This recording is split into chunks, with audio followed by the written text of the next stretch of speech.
Hi friends, welcome back to my YouTube channel. ಎಲ್ಲರೂ ಹೇಗಿದ್ದೀರಾ? I hope ಎಲ್ಲರೂ ಕೂಡ ತುಂಬ ಚೆನ್ನಾಗಿದ್ದೀರಾ ಅಂತ ಭಾವಿಸ್ತಾ ಇವತ್ತಿನ ಲಾಗ್ನ ಸ್ಟಾರ್ಟ್ ಮಾಡ್ತಾ ಇದ್ದೀನಿ. ಫಸ್ಟ್ ಟೈಮ್ ವಿಡಿಯೋ ಯಾರಾದರೂ ನೋಡ್ತಾ ಇದ್ದರೆ ಪ್ಲೀಸ್ ಸಬ್ಸ್ಕ್ರೈಬ್ ಮಾಡ್ಕೊಳ್ಳಿ, ಹಾಗೆ ಸಪೋರ್ಟ್ ಮಾಡಿ. ವಿಡಿಯೋ ಇಷ್ಟ ಆದರೆ ಒಂದು ಲೈಕ್ ಮಾಡಿ. ತುಂಬ ಜನ ಸಬ್ಸ್ಕ್ರೈಬ್ ಮಾಡ್ದೇ ವಿಡಿಯೋನ ನೋಡ್ತಾ ಇದ್ದೀರಾ.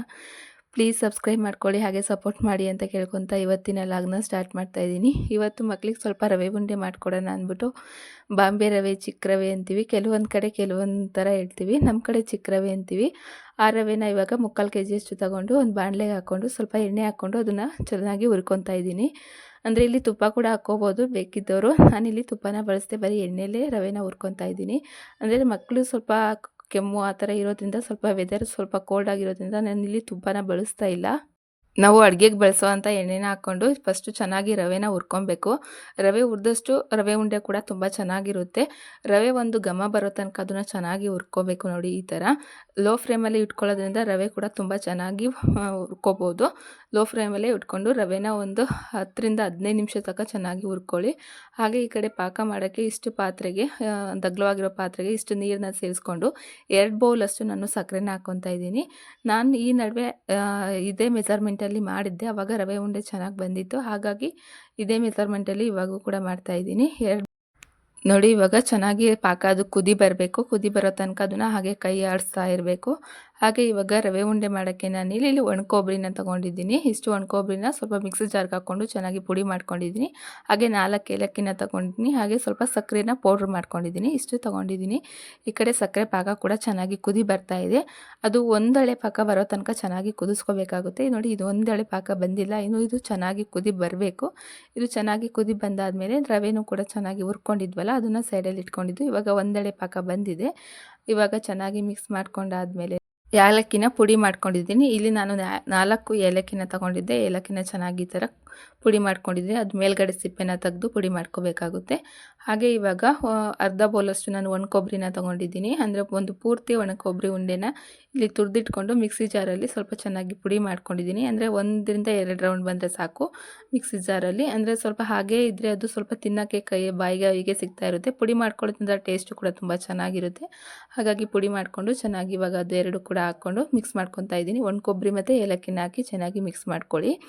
ಮಿಕ್ಸ್ ಮಾಡ್ಕೊಂಡಾದಮೇಲೆ ಇಲ್ಲಿ ನಾವು ಪಾಕ ಮಾಡ್ಕೊಂಡಿದ್ವಲ್ಲ ಆ ಪಾಕನ ಹಾಕ್ಕೊಂಡು, ಅದು ಕೂಡ ನಾವು ಪಾಕ ಹಾಕಬೇಕಾದ್ರೆ ಸ್ವಲ್ಪ ನೋಡ್ಕೊಂಡು ಹಾಕಬೇಕಾಗುತ್ತೆ. ಸ್ವಲ್ಪನೇ ಪಾಕ ಸೇರಿಸ್ಕೊಂಡು ಅದನ್ನು ಮಿಕ್ಸ್ ಮಾಡ್ಕೋಬೇಕಾಗುತ್ತೆ. ಒಂದೇ ಸತಿ ಪಾಕ ಮಾಡಿಕೊಂಡ್ರೆ ಆಮೇಲೆ ಸ್ವಲ್ಪ ಪ್ರಾಬ್ಲಮ್ ಆಗಿಬಿಡುತ್ತೆ. ನೋಡಿ ಇವಾಗ ಚೆನ್ನಾಗಿ ಮಿಕ್ಸ್ ಮಾಡ್ಕೊಂಡಾದಮೇಲೆ ಅದು ಕರೆಕ್ಟಾಗಿತ್ತು ನಾನು ಹಾಕಿ ಪಾಕ. ಹಾಗೆ ಇವಾಗ ಉಂಡೆನ ಕಟ್ಕೊತಾ ಇದ್ದೀನಿ. ನೋಡಿ ತುಂಬ ಚೆನ್ನಾಗಿರುತ್ತೆ. ನಾನಿಲ್ಲಿ 3/4 kg ಅಷ್ಟು ರವೆನ ತೊಗೊಂಡಿದ್ದೆ. ನೋಡಿ ಇವಾಗ ರವೆ ಉಂಡೆ ಕೂಡ ಆಯಿತು, ತುಂಬ ಚೆನ್ನಾಗಿ ಬಂದಿತ್ತು. ಹಾಗೆ ಸ್ವಲ್ಪ ಸಕ್ಕರೆ ಪುಡಿನ ಹಾಕ್ಕೊಂಡು ಮಿಕ್ಸ್ ಮಾಡ್ಕೊಂಡು ಆದಮೇಲೆ ನಾವು ಅದನ್ನು ರವೆ ಉಂಡೆನ ಕಟ್ಕೋಬೇಕಾಗುತ್ತೆ. ಸಕ್ಕರೆ ಪುಡಿ ನಾವು ಪಾಕ ಎಲ್ಲ ಸೇರಿಸ್ಕೋಬೇಕಾದ್ರೆ ಅದು ಎಡಿಟ್ ಮಾಡಬೇಕಾದ್ರೆ ಸ್ವಲ್ಪ ಇದು ಮಿಸ್ ಆಗಿದೆ. ಅದು ಪಾಕ ಇನ್ನೇನು ಕಟ್ಕೊತೀವಿ ಉಂಡೆ ಅಂದ ತಕ್ಷಣ ಅದನ್ನು ಸ್ವಲ್ಪ ಮೇಲ್ಗಡೆ ಹಾಕ್ಕೊಂಡು ನಾವು ಉಂಡೆನ ಕಟ್ಕೋಬೇಕು. ನೋಡಿ ಇಷ್ಟು ರವೆ ಉಂಡೆ ಆಗಿದೆ. ಹಿಂದೆ ಕೂಡ ಮಾಡಿದರೆ ತುಂಬ ಟೇಸ್ಟ್ ಬಂದಿತ್ತು. ಹಾಗೆ ಇದ್ರ ಮೇಲೆ ಸ್ವಲ್ಪ ಒಣ ಕೊಬ್ಬರಿನ ಹಾಗೆ ಸ್ವಲ್ಪ ಉದುರಿಸಿದ್ದೀನಿ. ರವೆ ಉಂಡೆ ಕೂಡ ರೆಡಿ ಆಯಿತು. 17ರಿಂದ 18 ರವೆ ಉಂಡೆ ಆಗಿತ್ತು. ಹಾಗೆ ಇಷ್ಟು ರವೆ ಉಂಡೆ ಒಂದು ಪ್ಲೇಟ್ ಪೂರ್ತಿ ತುಂಬಿದೆ. ಹಾಗೆ ಈ ಕಡೆ ಕೂಡ 1-2 ರವೆ ಉಂಡೆ ಮಿಕ್ಕಿದೆ. ಆ ಮಕ್ಕಳು ತಿಂತಾ ಇದ್ರಲ್ಲ, ಹಾಗಾಗಿ ಅವ್ರಿಗೆ ಹಾಗೆ ಹಾಕ್ಕೊಟ್ಟೆ. ನೋಡಿ ಇಷ್ಟು ರವೆ ಉಂಡೆ ಆಗಿದೆ. ಹಾಗೆ ಬೆಳಗ್ಗೆ ತಿಂಡಿಗೆ ಚಪಾತಿ ಮತ್ತು ಸಾಗು ಮಾಡೋಣ ಅಂದ್ಬಿಟ್ಟು ಇಷ್ಟು ತೊಗೊಂಡಿದ್ದೀನಿ. ಸಾಗು ನಾವು ಒಂದು 3-4 ಥರ ಮಾಡ್ಬೋದು. ಇವಾಗ ಒಂದು ಮಿಕ್ಸಿ ಜಾರ್ಗೆ ಕೊತ್ತಂಬರಿ ಸೊಪ್ಪು, ಅರ್ಧ ಹೋಳಷ್ಟು ತೆಂಗಿನಕಾಯಿ ತುರಿ ಮತ್ತು ಮಿಕ್ಸಿ ಜಾರ್ಗೆ ಇದನ್ನೆಲ್ಲ ಹಾಕ್ಕೊಂಡು ರುಬ್ಕೋಬೇಕಾಗುತ್ತೆ. ಈರುಳ್ಳಿ, ಟೊಮೊಟೊ, ಮೆಣಸಿನ್ಕಾಯಿ, ಬೆಳ್ಳುಳ್ಳಿ, ಶುಂಠಿ, ಚಕ್ಕೆ, ಲವಂಗ ಇಷ್ಟೆಲ್ಲ ಹಾಕ್ಕೊಂಡು ನಾನಿವಾಗ ಮಿಕ್ಸಿ ಜಾರಲ್ಲಿ ರುಬ್ಕೊಂಡಿದ್ದೀನಿ. ನೋಡಿ ಇಷ್ಟು ಸಾಮಗ್ರಿಗಳನ್ನೆಲ್ಲ. ಹಾಗೆ ಇವಾಗ ಒಂದು ಕುಕ್ಕರ್ಗೆ ಸ್ವಲ್ಪ ಎಣ್ಣೆನ ಹಾಕ್ಕೊತಾ ಇದ್ದೀನಿ. ಈ ಥರ ಪಲ್ಯ ಮಾಡಿದ್ರೆ ಚಪಾತಿ, ಪೂರಿ, ಅಂದರೆ ದೋಸೆ ಎಲ್ಲದಕ್ಕೂ ಕೂಡ ಅಡ್ಜಸ್ಟ್ ಆಗುತ್ತೆ, ತುಂಬ ಚೆನ್ನಾಗಿರುತ್ತೆ. ಹಾಗಾಗಿ ಅನ್ನಕ್ಕೂ ಕೂಡ ಆಗುತ್ತೆ. ಅಂದರೆ ಅನ್ನ ಮಾಡಿದ್ರೆ ಸಾಂಬಾರು ಏನು ಮಾಡೋದು ಆ ಥರ ಎಲ್ಲ ಅನಿಸ್ತಾ ಇರುತ್ತೆ. ಹಾಗಾಗಿ ಈ ಥರ ಮಾಡಿಕೊಂಡ್ರೆ ಅನ್ನಕ್ಕೂ ಆಗುತ್ತೆ, ಚಪಾತಿಗೂ ಆಗುತ್ತೆ ಅಂತ ಈ ಥರ ಮಾಡ್ತಾಯಿದ್ದೀನಿ. ಹಾಗೆ ಒಂದು ಕುಕ್ಕರ್ಗೆ ಸ್ವಲ್ಪ ಎಣ್ಣೆ ಹಾಕ್ಬಿಟ್ಟು ಸಾಸಿವೆ, ಹಾಗೆ ಕಟ್ ಮಾಡ್ಕೊಂಡಿರೋ ಈರುಳ್ಳಿ, ಹಾಗೆ 2 ಎಸಳಷ್ಟು ಕರಿಬೇವಿನ ಸೊಪ್ಪನ್ನ ಹಾಕಿ ಚೆನ್ನಾಗಿ ಈ ಥರ ಫ್ರೈ ಮಾಡ್ಕೊತಾ ಇದ್ದೀನಿ. ನೋಡಿ ನಾನಿಲ್ಲಿ 4 ಥರದ ತರಕಾರಿನ ತೊಗೊಂಡಿದ್ದೀನಿ. ನಮ್ಮ ಮನೇಲಿ ಎಷ್ಟಿದೆ ತರಕಾರಿ ಅಷ್ಟು ಕೂಡ ಹಾಕ್ಕೊಂಡು ಪಲ್ಯನ ಮಾಡ್ಕೋಬೋದು, ತುಂಬ ಚೆನ್ನಾಗಿರುತ್ತೆ. ನಾನಿಲ್ಲಿ 4 ಥರದ್ದಿತ್ತು ಅಂದ್ಬಿಟ್ಟು ಅಷ್ಟು ಹಾಕ್ಕೊಂಡಿದ್ದೀನಿ. ನೋಡಿ ಈ ಥರ ಚೆನ್ನಾಗಿ ಇಲ್ಲಿ ಸ್ವಲ್ಪ ಬೀಟ್ರೋಟ್ ಹಾಕ್ಕೊಂಡಿದ್ನಲ್ಲ, ಹಾಗಾಗಿ ಸ್ವಲ್ಪ ಅರಿಶಿನ ಪುಡಿನೂ ಕೂಡ ಸೇರಿಸ್ಕೋಬೇಕಾಗುತ್ತೆ. ಇಲ್ಲಾಂದರೆ ಅದು ಪೂರ್ತಿ ರೆಡ್ ಆಗಿಬಿಡುತ್ತೆ. ಹಾಗಾಗಿ ಸ್ವಲ್ಪ ಅರಿಶಿನ ಪುಡಿನ ನೆಕ್ಸ್ಟ್ ಸೇರಿಸ್ಕೊಳ್ಳೋಣ. ಇವಾಗ ನೋಡಿ ಇಷ್ಟು ತರಕಾರಿನ ತೊಗೊಂಡಿದ್ದೀನಿ. ಇವಾಗ ಸ್ವಲ್ಪ ಅಡುಗೆ ಅರಿಶಿನ ಸೇರಿಸ್ಕೊತಾ ಇದ್ದೀನಿ. ರುಚಿಗೂ ತುಂಬಾ ಒಳ್ಳೆಯದು, ಹಾಗೆ ಆರೋಗ್ಯಕ್ಕೂ ಕೂಡ ಒಳ್ಳೆಯದು. ಅರಿಶಿನ ಪುಡಿನ ಸೇರಿಸ್ಕೊಂಡು ರುಚಿಗೆ ತಕ್ಕಷ್ಟು ಉಪ್ಪನ್ನ ಸೇರಿಸ್ಕೊಂಡು ಚೆನ್ನಾಗಿ ಮಿಕ್ಸ್ ಮಾಡ್ಕೊತಾ ಇದ್ದೀನಿ. ಇವಾಗ ಸ್ವಲ್ಪ ಎಣ್ಣೆಯಲ್ಲಿ ತರಕಾರಿನ ಹುರಿಯೋದ್ರಿಂದ ಟೇಸ್ಟು ಕೂಡ ಚೆನ್ನಾಗಿರುತ್ತೆ. ಹಾಗೆ ಎಣ್ಣೆಲಿ ಫ್ರೈ ಮಾಡೋದ್ರಿಂದ ಅದು ಚೆನ್ನಾಗಿ ಬೇಯುತ್ತೆ ತರಕಾರಿ ಕೂಡ. ಹಾಗಾಗಿ ನೋಡಿ ಇವಾಗ ಚೆನ್ನಾಗಿ ಬೆಂದಿದೆ. ಇವಾಗ ನಾನು ಆಲ್ರೆಡಿ ಮುಂಚೆ ತೋರಿಸಿದ್ನಲ್ಲ, ಅದನ್ನು ಇವಾಗ ಮಿಕ್ಸಿ ಜಾರಲ್ಲಿ ರುಬ್ಕೊಂಡಿದ್ದೀನಿ. ರುಬ್ಕೊಂಡಿರುವಂಥ ಖಾರನ ಇವಾಗ ಹಾಕಿ ಚೆನ್ನಾಗಿ ಮಿಕ್ಸ್ ಮಾಡ್ಕೋಬೇಕಾಗುತ್ತೆ. ನೋಡಿ ಇದರಲ್ಲಿ ಸ್ವಲ್ಪ ನೀರನ್ನ ಕಮ್ಮಿ ಬಳಸಬೇಕು. ನೀರು ಜಾಸ್ತಿ ಆದರೆ ಸ್ವಲ್ಪ ಸಾಂಬಾರು ಥರ ಆಗಿಬಿಡುತ್ತೆ. ಸ್ವಲ್ಪ ಗಟ್ಟಿ ಬರಬೇಕಲ್ಲ, ಹಾಗಾಗಿ ಸ್ವಲ್ಪ ನೀರನ್ನ ಕಮ್ಮಿನೇ ಸೇರಿಸ್ಕೊಬೇಕಾಗುತ್ತೆ. ನೋಡಿ ಇದೊಂದು ಅಳತೆಯಲ್ಲಿದ್ದರೆ ಸಾಕು. ಒಂದು ಸ್ವಲ್ಪ ನೀರು ಹಾಕಿದ್ರೆ ಸಾಕು, ಇನ್ನು ಜಾಸ್ತಿ ಏನು ಹಾಕೋದು ಬೇಡ. ಇದಕ್ಕೆ ಗಟ್ಟಿಯಾಗಿದ್ದರೆ ಪೂರಿ ಚಪಾತಿ ಎಲ್ಲದಕ್ಕೂ ಅಡ್ಜಸ್ಟ್ ಆಗುತ್ತಲ್ಲ, ಹಾಗಾಗಿ ನೋಡಿ ಇಷ್ಟಿದ್ರೆ ಸಾಕು. ನಾನು ಇಷ್ಟು ನೀರನ್ನ ಸೇರಿಸ್ಕೊಂಡಿದ್ದೀನಿ. ಲಾಸ್ಟಿಗೆ ಒಂದು ಸತಿ ಉಪ್ಪು ಖಾರ ಎಲ್ಲ ನೋಡಾದಮೇಲೆ 2-3 ವಿಷಲ್ ಕುಗ್ಸಿದ್ರೆ ಸಾಕು. ತರಕಾರಿ ಕೂಡ ಚೆನ್ನಾಗಿ ಬೆಂದಿರುತ್ತೆ. ಆಲ್ರೆಡಿ ನಾವು ಎಣ್ಣೆಯಲ್ಲಿ ಫ್ರೈ ಮಾಡಿರೋದ್ರಿಂದ ಜಾಸ್ತಿ ಹೊತ್ತು ಬೇಯಿಸೋದ್ರಿಂದ ಬೇಡ. ಒಂದು 2-3 ವಿಷಲ್ ಬಂದರೆ ಸಾಕಾಗುತ್ತೆ. ಒಂದೇ ವಿಷಲ್ಗೆ ನಾನು ಆಫ್ ಮಾಡ್ತೀನಿ, ಅದು ಚೆನ್ನಾಗಿ ಬೆಂದಿರುತ್ತೆ. ಹಾಗೆ ಬೆಳಗ್ಗೆ 6 ಗಂಟೆಗೆ ನಾನು ಚಪಾತಿ ಹಿಟ್ಟನ್ನ ನೆನೆಹಾಕಿದ್ದೆ. ಆದರೂ ಕೂಡ ಚೆನ್ನಾಗಿ ಅದು ಚಪಾತಿ ಮಾಡಬೇಕಾದ್ರೆ ಅದೊಂಥರ ಒರಟು ಬಂದುಬಿಡುತ್ತೆ. ಹಾಗಾಗಿ ಸಾಫ್ಟ್ನೆಸ್ಗೋಸ್ಕರ ಅಂದ್ಬಿಟ್ಟು ಚೆನ್ನಾಗಿ ಇಲ್ಲಿ ನಾದ್ಕೊತಾ ಇದ್ದೀನಿ ನಾನು. ಎಷ್ಟು ನಾದ್ತೀವೋ ಚಪಾತಿ ಕೂಡ ಅಷ್ಟು ಸಾಫ್ಟಾಗಿ ಬರುತ್ತೆ. ಹಾಗಾಗಿ ಫಸ್ಟು ಚಪಾತಿ ಹಿಟ್ಟನ್ನ ನಾದ್ಕೊತಾ ಇದ್ದೀನಿ. ಅಂದರೆ ಬೆಳಗ್ಗೆ 6 ಗಂಟೆಗೆ ನೆನೆಹಾಕಿದ್ದೆ. ಒಂದೊಂದು ಟೈಮ್ ಏನಾಗುತ್ತೆ ಅಂದರೆ ಅದು ಚಪಾತಿ ಸಾಫ್ಟ್ ಬರೋಲ್ಲ, ಒಂಥರ ವಕ್ರವಾಗಿ ಹೇಗೆ ಬೇಕೋ ಹಾಗೆ ಬರುತ್ತೆ. ಹಾಗಾಗಿ ಸ್ವಲ್ಪ ಹೊತ್ತು ನಾದ್ಕೊಂಡು ಚೆನ್ನಾಗಿ ಇವಾಗ ಚಪಾತಿನ ಮಾಡ್ಕೊತಾ ಇದ್ದೀನಿ. ಅಂದರೆ ಬೆಳಗ್ಗೆ ತಿಂಡಿಗೆ ಎಲ್ಲರಿಗೂ ಕೂಡ ಚಪಾತಿನ ಮಾಡ್ತಾಯಿದ್ದೀನಿ. ನಾನಿಲ್ಲಿ 3/4 kgಯಷ್ಟು 1 kgಯಷ್ಟು ಹಿಟ್ಟನ್ನ ತೊಗೊಂಡಿದ್ದೆ, ಗೋಧಿ ಹಿಟ್ಟನ್ನು. ಅದು ಸ್ವಲ್ಪ ಚಪಾತಿ ಹಿಟ್ಟು ಇದು ಸ್ವಲ್ಪ ನಾದ್ಕೊಳ್ಳೋಕ್ಕೆ ಅಂದ್ಬಿಟ್ಟು ಇಷ್ಟು ಸಪ್ರೇಟ್ ಇಟ್ಕೊಂಡಿದ್ದೀನಿ. ಹಾಗೆ 3/4 kgಯಷ್ಟು ತೊಗೊಂಡಿದ್ದು. ಇವಾಗ ಅದು ನೆನೆಹಾಕ್ಕೊಂಡು ಅದು ಸ್ವಲ್ಪ ಲೇಟೇ ಆಗಿಬಿಡುತ್ತೆ, ನಿಂತ್ಕೊಂಡೆಲ್ಲ ಮಾಡೋಕ್ಕೆ ಕಷ್ಟ ಆಗುತ್ತೆ. ಸೋನಿ ವ್ಯಾನ್ ಕೂಡ 9:20ಕ್ಕೆ ಬಂದೇ ಬಿಡುತ್ತೆ. ಹಾಗಾಗಿ ಸ್ವಲ್ಪ ಚಪಾತಿನೆಲ್ಲ ಇವಾಗ ಬೇಗ ನಾದ್ಕೊಂಡು ಇವಾಗ ಒಂದೇ ಅಂದರೆ ನಿಂತ್ಕೊಂಡೆ ಒಲೆಯಲ್ಲಿ ಸುಟ್ಕೊಂಬಿಡೋಣ ಅಂತ ಅಂದ್ಕೊಂಡಿದ್ದೀನಿ. ಹಾಗೆ ಒಂದು ಕಡೆ ಈ ಕಡೆ ಅಂದರೆ ಸಾಗು ಒಂದು ವಿಷಲ್ ಬಂದ ತಕ್ಷಣ ಅದರಲ್ಲೇ ಚಪಾತಿನ ಸುಟ್ಕೊಳ್ಳೋಣ ಅಂದ್ಬಿಟ್ಟು ಫಸ್ಟ್ ಒಂದು ಈ ಥರ ಮಾಡಿಕೊಂಡು ಪ್ಲೇಟಿಗೆ ಇಟ್ಕೊತಾ ಇದ್ದೀನಿ. ಅಂದರೆ ಸ್ವಲ್ಪ ಉರಿ ಜಾಸ್ತಿ ಕೊಡೋದ್ರಿಂದ ಚಪಾತಿ ಕೂಡ ಬೇಗ ಆಗಿಬಿಡುತ್ತೆ. ಆಮೇಲೆ ಗ್ಯಾಸ್ ಎಲ್ಲ ವೇಸ್ಟ್ ಆಗುತ್ತೆ ಅಂದ್ಬಿಟ್ಟು ಫಸ್ಟು ಚಪಾತಿ ಹೆಂಗೋ ಪಲ್ಯ ಬೇಯ್ತಾ ಈ ಥರ ಒಂದು ಪ್ಲೇಟ್ ತೊಗೊಂಡು ಅದರಲ್ಲಿ ಸ್ವಲ್ಪ ಈ ಥರ ನಾದಿ ಒಂದು ಪ್ಲೇಟ್ನಲ್ಲಿ ಇಟ್ಕೊತಾ ಇದ್ದೀನಿ ಫಸ್ಟು. ಅದು ಪಲ್ಯ ಎಲ್ಲ ಆದಮೇಲೆ ನೆಕ್ಸ್ಟು ಅಲ್ಲೇ ನಿಂತ್ಕೊಂಡು ಸುಟ್ಕೋಬೋದು ಅಂದ್ಬಿಟ್ಟು. ಅಂದರೆ ಬೆಳಗ್ಗೆ ಹೊತ್ತು ಹೆಂಗೆ ಲೇಟ್ ಆಗುತ್ತೆ ಅಂತಲೇ ಗೊತ್ತಾಗಲ್ಲ, ಬೇಗನೆ ಲೇಟ್ ಆಗಿಬಿಡುತ್ತೆ. ಆದರೂ ಕೂಡ ಎಷ್ಟು ಅರ್ಜೆಂಟಾಗಿ ಏನು ಮಾಡ್ತೀವಿ ಏನೇನು ಮಾಡಲ್ಲ ಅಂತಲೇ ಗೊತ್ತಾಗಲ್ಲ ತಲೆಗೆ. ಬೆಳಗ್ಗೆ ಬಂದಿದ್ದ ಐಡಿಯಾ ಇದು, ಇಲ್ಲ ನೈಟೇ ಬಂದಿದ್ದರೆ ಆಲ್ಮೋಸ್ಟ್ ಅರ್ಧ ತರಕಾರಿನೆಲ್ಲ ಕಟ್ ಮಾಡಿ ಸ್ವಲ್ಪ ಅರ್ಧಷ್ಟು ಕೆಲಸನೆಲ್ಲ ಮುಗಿಸ್ಕೊಂಡು ಮನಿಕೊತಿದ್ದೆ. ಬೆಳಗ್ಗೆನೇ ಈ ಥರ ಬಂತಲ್ಲ, ಈ ತರಕಾರಿ ಕಟ್ ಮಾಡಿಕೊಂಡು ಅದನ್ನು ರುಬ್ಕೊಂಡು ಚಪಾತಿನೆಲ್ಲ ನಾದ್ಕೊಂಡು ಅದು ಹಿಟ್ಟು ಕಲಸು ಅದೇ ಅರ್ಧ ಟೈಮ್ ಆಗಿಬಿಡುತ್ತೆ. ಹಾಗಾಗಿ ಬೇಗ ಇವಾಗ ಚಪಾತಿನ ಇಟ್ಕೊಂಡು ಒಂದು ವಿಷಲ್ ಬಂತು, ಆ ಕಡೆ ಶಿಫ್ಟ್ ಮಾಡಿಬಿಟ್ಟು ಪಲ್ಯನ ಅಂದರೆ ಸಾಗುನ ಇವಾಗ ಅದೇ ಒಂದು ಊರಿಗೆ ಸ್ವಲ್ಪ ಚಪಾತಿನೆಲ್ಲ ಹಾಗೆ ಸುಟ್ಕೊತಾ ಇದ್ದೀನಿ. ಅಂದರೆ ಅರ್ಧ ಗಂಟೆ 3/4 ಗಂಟೆ ತನಕ ಇದು ಗ್ಯಾಸ್ ಒಂದೇ ಸಮ ಉರಿತಾ ಇರುತ್ತೆ. ಬೇಗನೆ ಗ್ಯಾಸ್ ಖಾಲಿ ಆಗಿಬಿಡುತ್ತೆ ಅನಿಸುತ್ತೆ ಈ ಸತಿ. ಅಂದರೆ ಅವಾಗವಾಗ ಚಪಾತಿ ಅಂದರೆ ದೋಸೆ ಅದನ್ನೆಲ್ಲ ಮಾಡ್ತಾ ಇರೋದಕ್ಕೆ ಫಸ್ಟ್ 2 ತಿಂಗಳು ಆ ಥರ ಬರ್ತಾ ಇರುತ್ತೆ. ಆದರೆ ಇವಾಗ ನೋಡಿ 1 ತಿಂಗಳು 1.5 ತಿಂಗಳು ಬರೋದು ಡೌಟ್ ಅನ್ನಿಸ್ತಾ ಇದೆ, ಅಷ್ಟು ಗ್ಯಾಸ್ ಖಾಲಿ ಆಗ್ತಾ ಇರುತ್ತೆ. ಅಂದರೆ 3/4 ಗಂಟೆ 1 ಗಂಟೆ ತನಕ ಗ್ಯಾಸು ಈ ಥರ ಉರಿತಾ ಇದ್ದರೆ ಬೇಗನೆ ಖಾಲಿ ಆಗಿಬಿಡುತ್ತಲ್ಲ. ಹಾಗಾಗಿ ನೋಡಿ ಇವಾಗ ಚಪಾತಿ ಕೂಡ ಚೆನ್ನಾಗಿ ಉಬ್ಬಿ ಬರ್ತಾ ಇದೆ. ಈ ಥರ ಬಂದರೆ ಖುಷಿ ಆಗಿಬಿಡುತ್ತೆ, ಮಕ್ಳಿಗೂ ಕೂಡ ಇಷ್ಟ ಆಗುತ್ತೆ ಎಲ್ಲರಿಗೂ ಕೂಡ. ಹಾಗೆ ಇವಾಗ ಚಪಾತಿನೆಲ್ಲ ಮಾಡ್ಕೊಂಡಾದ್ಮೇಲೆ ಇವಾಗ ಲೇಟ್ ಆಗಿತ್ತು ಸ್ವಲ್ಪ, 9 ಗಂಟೆ ಆಲ್ರೆಡಿ ಆಗಿಬಿಟ್ಟಿತ್ತು. ಹಾಗಾಗಿ ಇವಾಗ ಸೋನಿ ಬಾಕ್ಸ್ಗೆಲ್ಲ ಹಾಕಿ ಕೊಟ್ಟು ಕಳಿಸ್ತಾ ಇದ್ದೀನಿ. ಬೆಳಗ್ಗೆನೇ ಇವರು ಬನ್ನು ಬಿಸ್ಕೆಟ್ ತಿನ್ನೋದ್ರಿಂದ ಬೆಳಗ್ಗೆ ಹೊತ್ತು ತಿಂಡಿನೇ ತಿಂದೇ ಹೋಗ್ತಾಳೆ ಸೋನಿ. ಹಾಗಾಗಿ 1.5-2 ಚಪಾತಿನ ಹಾಕಿದೆ. ಸ್ವಲ್ಪ ಪಲ್ಯನ ಬರೀ ನೀರು ಹಾಕಿದೆ, ಗಟ್ಟಿನೇ ಸ್ವಲ್ಪ ತರಕಾರಿನೆಲ್ಲ ಹಾಕಿ ಕೊಟ್ಟು ಕಳಿಸ್ದೆ. ಮನೇಲಂತೂ ತರಕಾರಿ ತಿನ್ನಲ್ಲ, ಸ್ಕೂಲಲ್ಲಾದರೂ ಸ್ವಲ್ಪ ಎದುರಿಸಿ ಟೀಚರ್ಸ್ ಎಲ್ಲ ತಿನ್ನಿಸ್ತಾರಲ್ಲ, ಹಾಗಾಗಿ ಸ್ವಲ್ಪ ತರಕಾರಿನೆಲ್ಲ ಹಾಕಿ 1.5-2 ಚಪಾತಿನ ಹಾಕಿ ಬಾಕ್ಸಿಗೆ ಕೊಟ್ಟು ಕಳಿಸ್ತಾ ಇದ್ದೀನಿ. ಲಸ್ಸು ಬೆಳಗ್ಗೆ ಕಾಫಿ ತಿಂಡಿ ಅಂದರೆ ಕಾಫಿ ಬಿಸ್ಕೆಟು ಬನ್ನು ಈ ಥರ ತಿಂದರೂ ಕೂಡ ಒಂದಾದರೂ ಚಪಾತಿ ಅಂದರೆ ಸ್ವಲ್ಪ ನಾವು ತಿನ್ನೋದ್ರಲ್ಲೇ ಬಂದು ಕುತ್ಕೊಂಡಾದರೂ ಸ್ವಲ್ಪ ತಿಂತಾನೆ.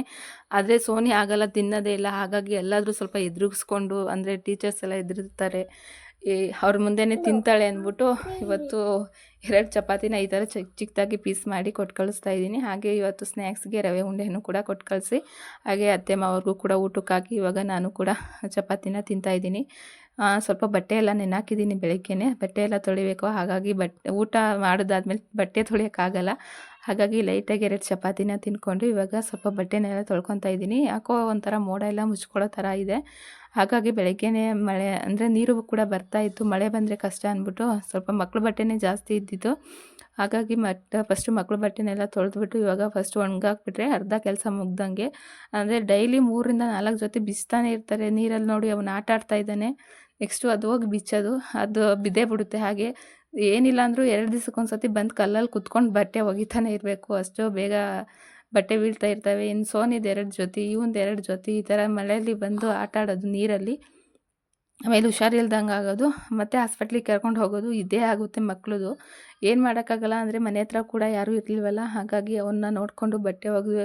ಇವಾಗ ಏನಾರ ಬೈದರೆ ಅಳ್ಕೊಂಡು ಕೂತ್ಕೊತಾನೆ. ಆಮೇಲೆ ಬಟ್ಟೆ ಒಗೆಯೋಕ್ಕೂ ಕೂಡ ಬಿಡಲ್ಲ. ಹಾಗಾಗಿ ಬೇಡ ಅಂದರೂ ಕೂಡ ಬಿಡದೆ ಬಿಂದಿಗೆ ಮೇಲೆ ಹೋಗಿ ಕೂತ್ಕೊಳ್ಳೋದು, ನಾನು ಹೋಗಿ ನೀರು ಇಟ್ಕೊಂಬರ್ತೀನಿ ಅಂತ ತರಲೆ ಮಾಡ್ತಾ ಇರ್ತಾನೆ ಎಲ್ಲಸು.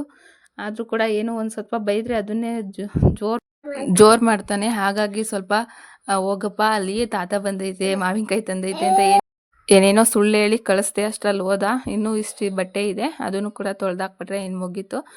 2 ದಿವ್ಸಕ್ಕೆ 3 ದಿವ್ಸಕ್ಕೆ ತೊಳಿತಾ ಇದ್ರು ಕೂಡ ಇಷ್ಟು ಬೀಳ್ತಾ ಇರುತ್ತೆ. ಇನ್ನೇನು ಮಳೆ ಬರೋ ಥರ ಕೂಡ ಕಾಣಿಸ್ತಾ ಇದೆ. ಅಷ್ಟು ತೊಳೆದ್ಬಿಟ್ಟು ಇವಾಗ ಚಿಕ್ಕ ಮಾವರ ಮನೆ ಹತ್ರ ಬಂದೆ. ಮಾವ ಯಾಕೋ ಇವತ್ತು ಫುಲ್ ಸಿಟ್ಟಾಗ್ಬಿಟ್ಟಿದ್ರು. ಎಲ್ಲ ಹಲಸಿನ ಹಣ್ಣೆಲ್ಲ ಎತ್ತಿ ಎತ್ತಿ ಬಿಸಾಕ್ತಾಯಿದ್ರು. ಅಂದರೆ ಅದೇನೋ ಮಾರಕ್ಕೆ ಅಂತ ತೊಗೊಂಡೋಗ್ತಾಯಿದ್ರು ಹಲಸಿನ ಹಣ್ಣು. ಅಲ್ಲಿ ಸ್ವಲ್ಪ ಚೀಲ ಸ್ವಲ್ಪ ಚಿಕ್ಕದಾಗಿತ್ತು, ಅದ್ರಲ್ಲಿ ಹಾಕೋಕ್ಕಾಗಲಿಲ್ಲ. 5 ಹಲಸಿನ ಹಣ್ಣು ಅಂದ್ಬಿಟ್ಟು ಕಾಲಿಂದ ಎಲ್ಲ ಹೊಡೆದು ಫುಲ್ ಸಿಟ್ಟೆಲ್ಲ ತೀರಿಸ್ಕೊತಾ ಇದ್ರು. ನಂಗೆ ನಗ ಬರ್ತಾಯಿತ್ತು, ಯಾಕಪ್ಪ ನಮ್ಮ ಮಾವ ಇವತ್ತು ಹಿಂಗಾಡ್ತಾ ಇದ್ದಾರೆ ಅಂತ. ನಮ್ಮನ್ನು ನೋಡಿ ಇನ್ನೂ ನೆಗ್ದು ಹಲಸಿನ ಹಣ್ಣೆಲ್ಲ ಪಾಪ ಕಾಲಿಂದ ಎಲ್ಲ ತುಳ್ದು ಹಾಕ್ತಾಯಿದ್ರು. ಇವತ್ತೇನೋ ಆಗಿದೆ ಕಣೆ ಅಮ್ಮಿ ನಿಮ್ಮ ಅಪ್ಪಂಗೆ ಅಂತ ಹೇಳಿ ಬಂದೆ. ಅಷ್ಟರಲ್ಲೆಲ್ಲ ಪ್ಯಾಕ್ ಮಾಡಿಕೊಂಡು ಹಲಸಿನ ಹಣ್ಣೆಲ್ಲ ಕೊಟ್ಬರ್ತೀನಿ ಉಳಿಯೋರಿಗೆ ಅಂತ ತೊಗೊಂಡೋಗ್ತಾಯಿದ್ರು. ಬೆಳಗ್ಗೆನೇ ಬಟ್ಟೆ ತೊಳೆದಿದ್ನಲ್ಲ, ತೇಜನೂ ಕೂಡ ಬಟ್ಟೆ ತೊಳಿತೀನಕ್ಕ, ನಿನ್ನ ಬಟ್ಟೆ ಇದ್ದರೆ ಎತ್ಕೊ ಅಂದ್ಲು. ಹಾಗಾಗಿ ಎತ್ಕೊಳ್ಳೋಣ ಬಟ್ಟೆ ಅಂತ ಬಂದೆ. ಇವತ್ತು ಬಿಸಿಲು ಕೂಡ ಅಷ್ಟೊಂದಿಲ್ಲ. ಒಂದು ಸತಿ ಬಿಸಿಲು ಬಂದರೆ ಮಳೆನೂ ಕೂಡ ಬರ್ತಾ ಇರುತ್ತೆ. ಬಿಸಿಲು ಮಳೆ ಎರಡೂ ಕೂಡ ಮಿಕ್ಸ್ ಆಗ್ತಾ ಇದೆ. ಹಾಗಾಗಿ ಸ್ವಲ್ಪ ಬಟ್ಟೆನೆಲ್ಲ ಎತ್ಕೊಂಡು ಹೋಗೋಣ ಅಂತ ಬಂದೆ. ಹಾಗೆ ನೋಡಿ ಅರ್ಧ ಅಷ್ಟು ಬಟ್ಟೆ ಒಣಗಿತ್ತು, ಇನ್ನು ಅರ್ಧ ಇದ್ದಿದ್ರೆ ಬಟ್ಟೆ ಎಲ್ಲ ಒಣಗೋಗ್ತಿತ್ತು. ಬಿಸಿಲು ಒಂದು ಸತಿ ಬರುತ್ತೆ ಹೋಗುತ್ತೆ. ಹಾಗಾಗಿ ಇಲ್ಲದು ಸ್ವಲ್ಪ ಆರಕ್ಕನ ಅಂದ್ಬಿಟ್ಟು, ಅಂದರೆ ನಾವು ಡೈಲಿ ಬಟ್ಟೆ ಒಣಗಾಕ್ತಿದ್ವಲ್ಲ, ಅಲ್ಲಿ ಫುಲ್ ನೆರಳು ಬಂದುಬಿಡುತ್ತೆ, ಬಿಸಿಲೇ ಬರಲ್ಲ. ಆ ಕಡೆ ದಿನ ಪೂರ್ತಿ ಬಟ್ಟೆನ ಇದಾಕಿದ್ರೂ ಕೂಡ ಅದು ಯಾಕೋ ಅಷ್ಟು ಬಿಸಿಲು ಈ ಕಡೆ ಸೈಡ್ ಬರೋದ್ರಿಂದ ಅಲ್ಲಿ ಬೇಗ ಒಣಗೋದೇ ಇಲ್ಲ. ಹಾಗಾಗಿ ಇಲ್ಲಿ ಸ್ವಲ್ಪ ಹಗ್ಗನೆಲ್ಲ ಕಟ್ಟಿ ಇವಾಗ ಮಕ್ಳು ಬಟ್ಟೆನೇ ಹಾಕಿದೆ. ಅಂದರೆ ಸ್ವಲ್ಪ ಬಿಸಿಲು ಬಂದರೆ ಬೇಗ ಹರ್ಕೊತವೆ ಅಂತ. ನೈಟ್ ಹೊತ್ತು ನಾನು ಮಕ್ಳು ಬಟ್ಟೆ ಆಗಿರ್ಬೋದು, ದೊಡ್ಡವ್ರ ಬಟ್ಟೆ ಈಚೆ ಬಿಡಲ್ಲ. ಹಾಗಾಗಿ ಸ್ವಲ್ಪ ಒಣಕೊಂಡ್ರೆ ಆಮೇಲೆ ನೈಟ್ ತೊಗೊಂಡೋಗಿ ಒಳಗಡೆ ಇಟ್ಕೊಂಡು ಬೆಳಗ್ಗೆ ಸ್ವಲ್ಪ ಬಿಸಿಲು ಬಂದಾಗ ಹಾಕ್ಕೋಬೋದು ಅಂದ್ಬಿಟ್ಟು ಇಲ್ಲಿ ತಂದು ನಮ್ಮ ಗಿಡ ಅಂದರೆ ನಮ್ಮನೆ ಗಿಡದಿಂದ, ಹಾಗೆ ನಮ್ಮ ದೊಡ್ಡಮ್ಮವ್ರ ಮನೆ ಅಂದರೆ ಅವ್ರನ್ನ ಕೇಳಿದ್ದೆ ಹಿಂದೆ ಒಂದು ಸತಿ ಈ ಥರ ಕಟ್ಕೊಳ್ಳ, ಬಿಸಿಲು ಬರಲ್ಲ ನಮ್ಮ ಮನೆ ಹತ್ರ ಅಲ್ಲಿ, ಆಮೇಲೆ ನೈಟ್ ಬಿಚ್ಚಿಬಿಡ್ತೀನಿ ಬಟ್ಟೆ ಎಲ್ಲ ಒಣಗಾದ್ಮೇಲೆ ಅಂತ. ಅವ್ರು ಕಟ್ಕೊಳ್ಳಮ್ಮ ಏನಾಗಲ್ಲ, ಇದಕ್ಕೂ ಕೇಳಬೇಕಾ ಅಂತ ಹೇಳಿದರು. ಆದರೂ ಕೂಡ ಅಂದರೆ ನಮ್ದಿಲ್ದಿರೋ ಜಾಗನ ನಾವು ಪರ್ಮಿಷನ್ ಕೇಳಲೇಬೇಕಾಗುತ್ತಲ್ಲ. ಬಂದು ಬೇರೆಯವ್ರು ಯಾರು ಏನು ಕಟ್ಟಿದ್ದೀರಾ ಏನು ಅಂತ ಹೇಳಿದ್ರು ಕೂಡ ನಾವು ಅಂದರೆ ಅವ್ರಿಗೆ ಕೇಳಿದ್ದೀವಿ, ನೀವು ಯಾರು ಹೇಳೋಕ್ಕೆ ಅಂತ ಅನ್ನೋದ್ರು ನಮ್ಮ ಹತ್ರ ಆನ್ಸರ್ ಇರಬೇಕಲ್ಲ.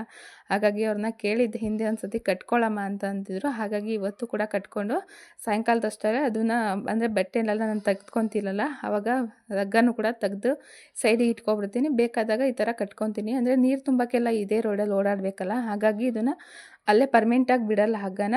ಬೇಕು ಅಂದಾಗ ಕಟ್ಕೊಂಡು ಬಟ್ಟೆ ಎಲ್ಲ ಒಣಗಾದ್ಮೇಲೆ ತೆಗ್ದು ಇಟ್ಕೊತೀನಿ. ಗಾಳಿ ಕೂಡ ಸಖತ್ತಾಗಿತ್ತಲ್ಲ, ಹಾಗಾಗಿ ಕ್ಲಿಬ್ಬೆಲ್ಲ ಹಾಕಿದೆ. ಈ ಮಕ್ಕಳು ಬಟ್ಟೆ ಆಲ್ರೆಡಿ ಅಲ್ಲಿ ಅಂದರೆ ತೇಜವ್ರ ಮನೆ ಹತ್ರ ಹೋಗಿ ಹಾಕಿದ್ನಲ್ಲ, ಅಲ್ಲೆಲ್ಲ ಸ್ವಲ್ಪ ಬಿದ್ದೋಗ್ಬಿಟ್ಟಿದ್ದು. ಆಮೇಲೆ ತೊಗೊಂಡೋಗಿ ಕ್ಲಿಬ್ನೆಲ್ಲ ಹಾಕಿದೆ. ಮತ್ತೆ ಬಿದ್ದರೆ ಯಾರು ಮತ್ತೆ ಎರಡು ಡಬಲ್ ಕೆಲಸನ ಮಾಡ್ತಾರೆ, ಮತ್ತೆ ಜಾಸ್ತಿ ಹಾಕೋದು ಅಂದ್ಬಿಟ್ಟು ಫಸ್ಟೇ ಇವಾಗ ಕ್ಲಿಬ್ ಹಾಕ್ತಾಯಿದ್ದೀನಿ. ಅಂದರೆ ಇನ್ನೂ ಕೂಡ ಸ್ವಲ್ಪ ಇವತ್ತು ಮಾವ ಸ್ನಾನ ಮಾಡಿದ್ರೆ ಮತ್ತೆ ನಾಳೆ ತೊಳಿಬೇಕಾಗುತ್ತೆ. ಡೈಲಿ ತೊಳೆದು ಬಟ್ಟೆ ಅಂತೂ ಫುಲ್ಲು ಟೆನ್ಷನ್ ಆಗಿಬಿಡುತ್ತೆ ನನಗೆ. ಬಟ್ಟೆ ಒಂದು ಜೊತೆ ಇದ್ದರೂ ಕೂಡ ಯಪ್ಪ ಬಟ್ಟೆ ಯಾವಾಗ ತೊಳೆಯೋದು ಅನ್ನಿಸ್ತಾ ಇರುತ್ತೆ. ಹಾಗೆ ಬಟ್ಟೆನೆಲ್ಲ ಇವಾಗ ಒಣಗಾಕ್ಬಿಟ್ಟು ಬಂದೆ. ಮಧ್ಯಾಹ್ನ ಏನು ಚಪಾತಿನೂ ತಿನ್ನೋಕ್ಕಾಗ್ತಿರಲಿಲ್ಲ, ಹಾಗೆ ಅನ್ನ ಕೂಡ ತಿನ್ನೋಕ್ಕಾಗ್ತಾಯಿರಲಿಲ್ಲ. ಮಾವಿನಕಾಯಿ ಇತ್ತು, ಮಾವಿನಕಾಯಿ ಆದರೂ ಕಟ್ ಮಾಡ್ಕೊಂಡು ತಿನ್ನೋಣ ಅಂದ್ಬಿಟ್ಟು ಹಲಸುಗೆ ಅನ್ನ ಹಾಕ್ಕೊಟ್ಟಿದ್ದೆ. ಮಂಚದ ಮೇಲೆ ಕುತ್ಕೊಂಡು ತಿಂತಾ ಇದ್ದ. ಅವನು ವೀಡಿಯೋ ಮಾಡ್ತಿದ್ದ. ವೀಡಿಯೋ ಸ್ಟ್ಯಾಂಡ್ ಇಕ್ಕಿದ್ದೀನಿ ಅಮ್ಮ, ವೀಡಿಯೋ ನೀನು ಕಾಣಿಸ್ತಾ ಇದೆಯಾ ಅಂತ ಸುಮ್ಮನೆ ಮಾತಾಡ್ಸ್ಕೊಂಡು ಏನೇನೋ ಹೇಳ್ತಾ ಇದ್ದ. ಮಾವಿನಕಾಯಿ ತಿಂತೀವಿ ಅಂದರೂ ಕೂಡ ಮಾವಿನಕಾಯಿ ತಿನ್ನಲ್ಲ ಅಂತ ಹೇಳ್ತಿದ್ದ. ಸೋನಿ ಹೇಳ್ತಿದ್ಲು, ಅಮ್ಮ ಹಲ್ವ ಎಲ್ಲ ಮಾಡ್ಕೊಂಬರ್ತಾರೆ ಸ್ಕೂಲಲ್ಲಿ, ಒಂದು ಸತಿ ನೀನು ಹಲ್ವ ಮಾಡಮ್ಮ ಅಂತ. ನೆಕ್ಸ್ಟ್ ಮಾಡೋಣ ಬಿಡು, ಅಂದರೆ ಇವಾಗ ಸ್ವಲ್ಪ ಅಷ್ಟು ಹಣ್ಣಾಗಿಲ್ಲ, ಸ್ವಲ್ಪ ಹುಳಿ ಇದೆ ಮಾವಿನಕಾಯಿ, ಅದು ಚೆನ್ನಾಗಿ ಹಣ್ಣಾಗಬೇಕು. ಹಾಗಾಗಿ ಆಮೇಲೆ ಮಾಡೋಣಂತೆ, ಸುಮ್ಮನಿರು, ಕೊಟ್ಟು ಕಳಿಸ್ತೀನಿ, ನಾನು ಕೂಡ ತೊಗೊಂಡೋಗುವೆ ಅಂತೆ ಅಂದೆ. ಹಾಗಾಗಿ ಇನ್ನೊಂದು ಸ್ವಲ್ಪ ಗಟ್ಟಿನೇ ಇದೆ. ಅದು ಗಟ್ಟಿ ಇದ್ದರೆ ಸ್ವಲ್ಪ ಹುಳಿ ಬರುತ್ತಲ್ಲ, ಹಲ್ವ ಕೂಡ ಅಷ್ಟೊಂದು ಚೆನ್ನಾಗಿ ಬರಲ್ಲ. ಸ್ವಲ್ಪ ಸ್ವೀಟ್ ಇದ್ದರೆ ಚೆನ್ನಾಗಿರುತ್ತೆ ಅಂದ್ಬಿಟ್ಟು ಇವಾಗ ಒಂದು 2-3 ಹಣ್ಣಾಗಿತ್ತು, ಅದನ್ನು ತೊಗೊಬಂದು ಇವಾಗ ತೊಳ್ಕೊಂಡು ಕಟ್ ಮಾಡಿಕೊಂಡು ತಿಂತಾಯಿದ್ದೀನಿ. ಅಂದರೆ ಮಾವರು ಡೈಲಿ ತಿಂತಾನೆ ಇರ್ತಾರೆ. ತೋಟದ ಹತ್ರನೇ ಕುರಿ ಮೇಯ್ಸೋಕ್ಕೆಲ್ಲ ಹೋಗ್ತಾ ಇರ್ತಾರಲ್ಲ, ಮನೆಗೆ ತಂದು ಕೊಡ್ತಾನೆ ಇರ್ತಾರೆ. ಒಂದು ದಿವ್ಸಕ್ಕೆ ತೋಟಕ್ಕೆ ಹತ್ರ ಹೋದರೆ ಒಂದು ಮಾವಿನಕಾಯಿ ಅದು ತೊಟ್ಟಿಗೆ ಕಳಿಸ್ತಾನೆ ಇರ್ತಾರೆ. ಇಷ್ಟು ಹಣ್ಣಾಗಿತ್ತಲ್ಲ, ಇವಾಗ ಕಟ್ ಮಾಡಿಕೊಂಡು ತಿಂತಾಯಿದ್ದೆ. ಅಷ್ಟರಲ್ಲಿ ನಮ್ಮ ಮನೆಯವರು ಬಂದರು. ಅವ್ರು ಬಂದ್ಬಿಟ್ಟು ಇನ್ನು ನಾನು ಕೂಡ ಸ್ನಾನ ಮಾಡಬೇಕು ಅಂತ ಅವರು ಅಂದರೆ ಉರಿ ಹಾಕಿ ಬಂದಿದ್ದೆ ಬೆಳಗ್ಗೆನೇ. ಅವರು ಕೂಡ ಸ್ನಾನ ಮಾಡ್ತಾರೆ ಇವಾಗ.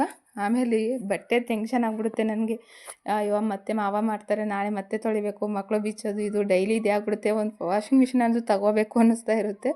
ಆದರೂ ಕೂಡ ಅದ್ರಲ್ಲಿ ಕರೆಕ್ಟಾಗಿ ಕೊಳೆ ಹೋಗಲ್ಲ ಅಂದ್ಬಿಟ್ಟು ಅದೊಂದು ತಲೆನೋವು. ಮತ್ತೆ ಕೈಯಿಂದ ಉಜ್ಲೇಬೇಕಾಗುತ್ತೆ. ಡಬಲ್ ಕೆಲಸನ ಏನಕ್ಕೆ ಡಬಲ್ ಮಾಡೋದು, ಒಂದೇ ಸತಿ ಕುತ್ಕೊಂಡು ತೊಳೆದು ಬಿಡೋಣ ಬಿಡು, ಒಂದು 2 ಅವರ್ 3 ಅವರ್ ಅಂತ ಅಂದ್ಕೊಂಡು ಇವಾಗ ಮಾವಿನಕಾಯಿ ಎಲ್ಲ ಕಟ್ ಮಾಡ್ಕೊಂಡು ತಿಂತಾಯಿದ್ದೆ. ನಮ್ಮ ಮನೆಯವರು ಅದನ್ನು ಕೂಡ ತೋರಿಸ್ತಾ ಇದೆಯಾ ಮಾವಿನಕಾಯಿ ತಿನ್ನೋದು ಅಂತ ಹೇಳ್ತಾಯಿದ್ರು. ಏನಾಗುತ್ತೆ, ಎಲ್ಲರೂ ಕೂಡ ತೋರಿಸ್ತಾರಲ್ಲ, ಎಲ್ಲ ಮಾವಿನಕಾಯಿ ಈ ಸೀಸನ್ ಆಗಿರೋದ್ರಿಂದ ಎಲ್ಲರಿಗೂ ತೋರಿಸ್ಕೊಂಡು ಕೊಟ್ಟು ತಿನ್ನಬೇಕಾಗುತ್ತೆ. ಆದರೆ ವೀಡಿಯೋದಲ್ಲಿ ಯಾರಿಗೂ ಕೊಡೋಕ್ಕಾಗಲ್ವಲ್ಲ, ಹಾಗಾಗಿ ತೋರಿಸಿ ತಿಂತಾಯಿದ್ದೀನಿ ಅಂತ. ಇವತ್ತು ಮಾವಿನಕಾಯಿನ ಚೆನ್ನಾಗಿ ತಿಂದೆ ಅನ್ಬೋದು, 2-3 ಮಾವಿನ. ಹಾಗೆ ಇವತ್ತಿನ ವೀಡಿಯೋನ ಇಲ್ಲಿಗೆ ಮುಗಿಸ್ತಾ ಇದ್ದೀನಿ. ವಿಡಿಯೋ ಇಷ್ಟ ಆದರೆ ಒಂದು ಲೈಕ್ ಮಾಡಿ, ಹಾಗೆ ಪೂರ್ತಿ ವಿಡಿಯೋ ನೋಡಿ, ಎಲ್ಲೂ ಕೂಡ ವಿಡಿಯೋನ ಸ್ಕಿಪ್ ಮಾಡಬೇಡಿ. ಹಾಗೆ ಇವತ್ತು ವಿಡಿಯೋ ಹೇಗಿತ್ತು ಅಂತ ಕಮೆಂಟ್ ಮಾಡಿ ತಿಳಿಸಿ. ಹಾಗೆ ಪೂರ್ತಿ ವಿಡಿಯೋ ನೋಡಿದ್ದಕ್ಕಾಗಿ ಥ್ಯಾಂಕ್ ಯು.